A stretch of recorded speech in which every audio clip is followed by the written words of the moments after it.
Welcome to the Daily Vivecasting. We are diving into the feed today because, wow, the trending topics on X are just kinetic. We're seeing everything from surprising satellite speeds and global climate control ideas to these huge AI corporate deals and, well, some pretty high-stakes investor drama. It really is one of those days, isn't it? The feed feels like a real barometer for global progress. And maybe tension, too. You've got infrastructure wins right next to these massive financial shifts. Exactly. And that's why we're here. Our mission, as always, is to get through 10 significant posts fast, give you the essential context behind the buzz so you listening feel like you're instantly up to speed.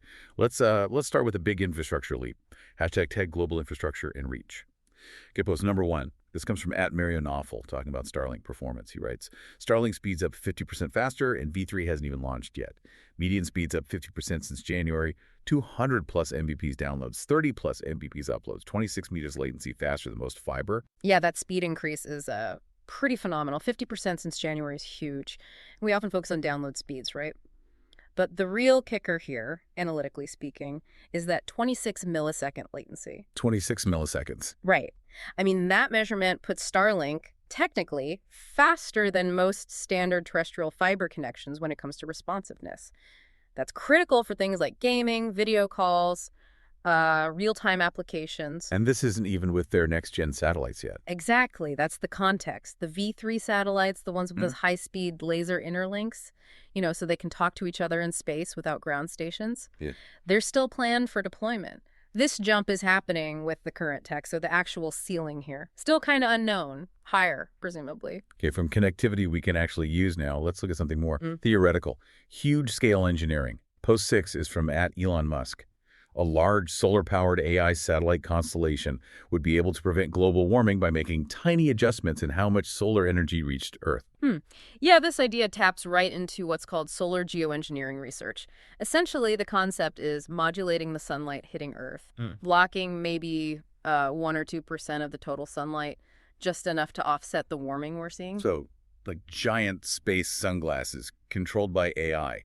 Why is this just a post and not, happening? Well, the physics are generally understood, but the engineering hurdles are just immense. We're talking structures on a planetary scale. That's one thing. But maybe even more critical are the public and policy debates. They're intense. You have major concerns about unintended consequences, ecological disruption, and as the post mentions, worries about, centralized AI controlling something so fundamental. Yeah, letting an AI dim the sun feels like a big step. It definitely presents significant policy and engineering challenges, huge ones. It needs a lot more thought before it moves from theory to, anything close to reality. Okay, let's shift back down to Earth, or at least to the platform we're talking about. A feature update, post 8, from @EABD, that's Doge Designer. You can upload 4-hour-long videos on Doug, perfect for long podcasts, movies, documentaries, short films, pretty much everything. So on the surface, this looks like a pretty clear play, right? Trying to pull premium creators away from YouTube or other video platforms lets them consolidate their workflow onto X. Yeah, it sounds like a slam dunk feature. Yeah. But if you actually look at the replies to that post, the reality seems a bit different. While you can upload these long videos, the big issue people are raising is discoverability. Yeah, right. Finding the content. Exactly. Users have done analyses, and they're finding that this long-form stuff often just struggles. It gets lost. Some reports suggest like 70% of these long videos get under 1,000 views in the first week. The feeling is the indexing, the search. It just hasn't caught up to handle hours-long content efficiently. That's a really crucial distinction, isn't it? Upload capacity is one thing, but distribution, getting eyes on it, that's what actually matters for creators, especially if they want to monetize or build an audience. So the feature's there, but maybe the viewing infrastructure isn't quite ready. Seems that way. It kind of confirms they need more dedicated features, like maybe searchable video libraries or better recommendations to help people actually find that 4-hour documentary someone uploaded. #tag corporate shifts and the AI race. All right, let's pivot from connectivity and platform features to the corporate battlefield, specifically the AI dominance race. And we've got 2 absolutely massive deals to unpack here. First up, post 3 from @Kalshi, just NN. Apple to use Google Gemini for next version of Siri. Right. This one caused a bit of a stir, didn't it? Because Apple also recently partnered with OpenAI for some iOS 18 features. So what this seems to confirm is Apple's pursuing a multi-vendor AI strategy.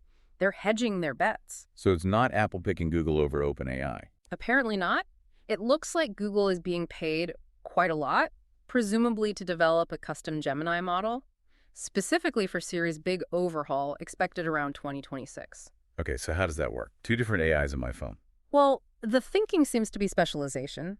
Gemini would handle the really advanced cloud-based reasoning tasks, the heavy lifting, but, and this is key for Apple, it would leverage their own private cloud compute infrastructure. Ah, for the privacy angle. Exactly. So Apple gets cutting-edge AI from multiple suppliers, but they still maintain control over user privacy using their own hardware and secure systems.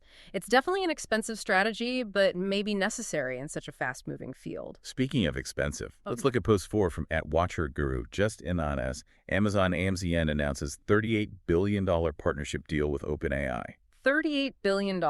Over multiple years, yes, but still, that number, it needs context. This is essentially a massive cloud computing deal. It's money flowing through Amazon's AWS division. So OpenAI is basically paying Amazon billions for computing power. Precisely. It solidifies AWS as a core infrastructure partner for OpenAI, providing the sheer computational power, the storage, everything needed to train these gigantic AI models. The scale of these deals is just mind-boggling. And the user reactions really captured that, didn't they? The thread under that post filled up fast with satirical comments, people joking about big tech just shuffling trillions in conceptual dollars between themselves. Yeah, it underscores that concentrated financial power, doesn't it? This sort of closed ecosystem driving the AI arms race. And what's fascinating, I think, is that the real competition maybe isn't just who has the best model anymore. It's also about who owns the underlying infrastructure. Yeah. The computing capital needed to even play the game at this scale.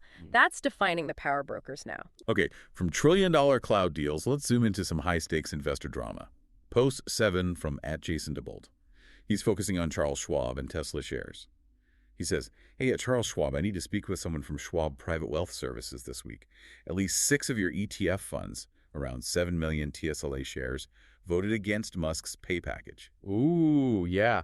This is a major corporate governance fight playing out in public. It's all building up to the November 6th ratification vote for Elon Musk's $56 billion pay package. Yeah. The one that a Delaware court voided last year. And retail investors are upset because Schwab's funds voted against reinstating that package? That's the core issue, yes. Yeah. Schwab, like many big institutional funds, followed the advice of a major proxy advisory firm, Glass Lewis. Glass Lewis recommended voting no. Which clashes with a lot of individual Tesla shareholders. Right.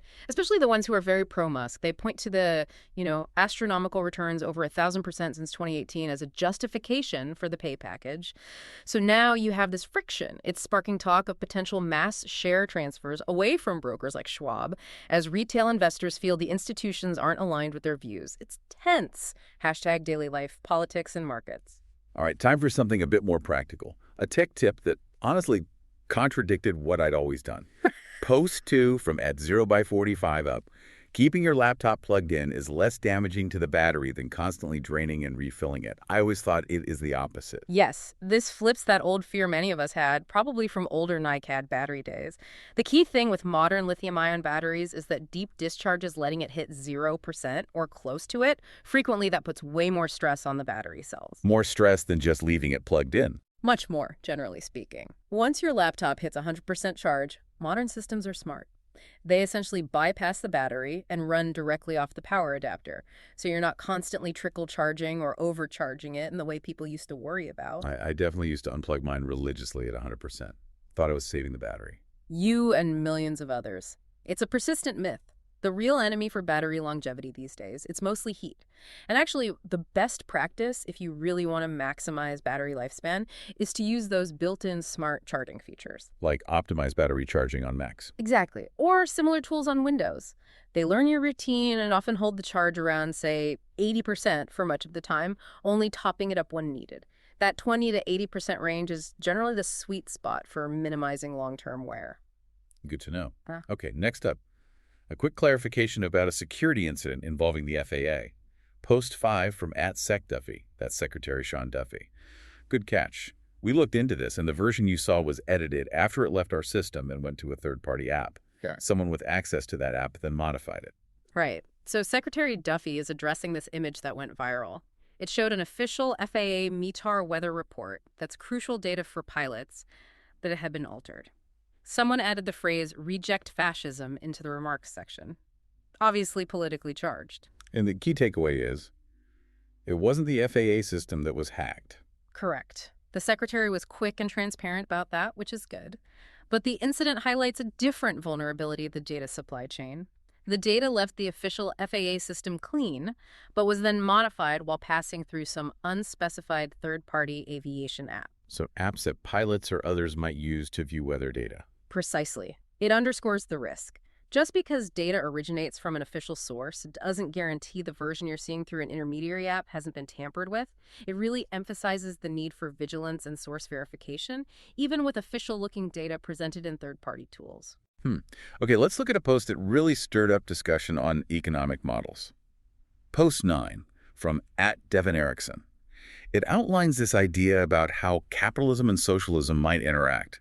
The gist is, outlining a model where capitalism thrives for the majority, but socialism gains traction by repeatedly promising to fix the problems of the growing share of non-thrivers. Yes, this post generated a lot of debate. Now, staying impartial here, the core argument the post tries to make is linking the growing appeal of socialist ideas, particularly among younger people, to very tangible economic issues. Like what specifically? Things like the high cost of housing, making it unaffordable for many, or broader economic instability. The post suggests these factors lead to a larger portion of the population feeling kind of left out, feeling like the system isn't working for them, which makes alternative promises more appealing. And how did that go down in the comments? Predictably, I imagine. Oh yes, predictably polarized. Very quickly. Some people agreed with the structural analysis, saying yes, these pressures are real, but many others pushed back strongly. They argued the problems described aren't failures of capitalism itself, but maybe failures of regulation or enforcement, what some call crony capitalism. So less about the system, more about its implementation. That was a common counterargument, yes. I think the post is interesting not because it settles anything, but because it encapsulates some of the key anxieties and arguments about economic fairness that are really driving a lot of ideological debate right now. Okay, let's wrap up with a product milestone. Post 10 from @Andrathy. Sounds like someone involved with Tesla in Europe.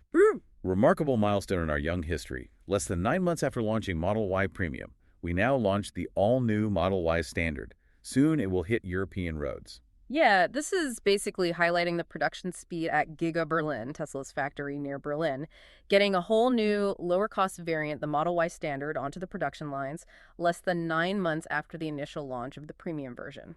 That's fast. And why is that speed important, competitively speaking?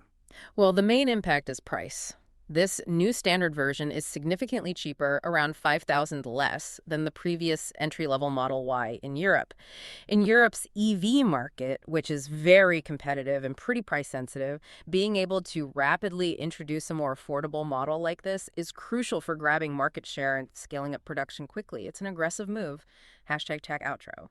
And that wraps our rapid dive into today's feed. Phew, we covered quite a bit. The sheer acceleration of infrastructure with Starlink, the almost unbelievable financial scale of the AI race with those Amazon and Apple deals, and also that simmering tension between big corporate governance and individual investors we saw in the Tesla fight. Absolutely. And I think what stands out today is just how quickly technology is forcing this kind of immediate public accountability, whether it's about aviation data security or how investment funds are voting shareholder proxies.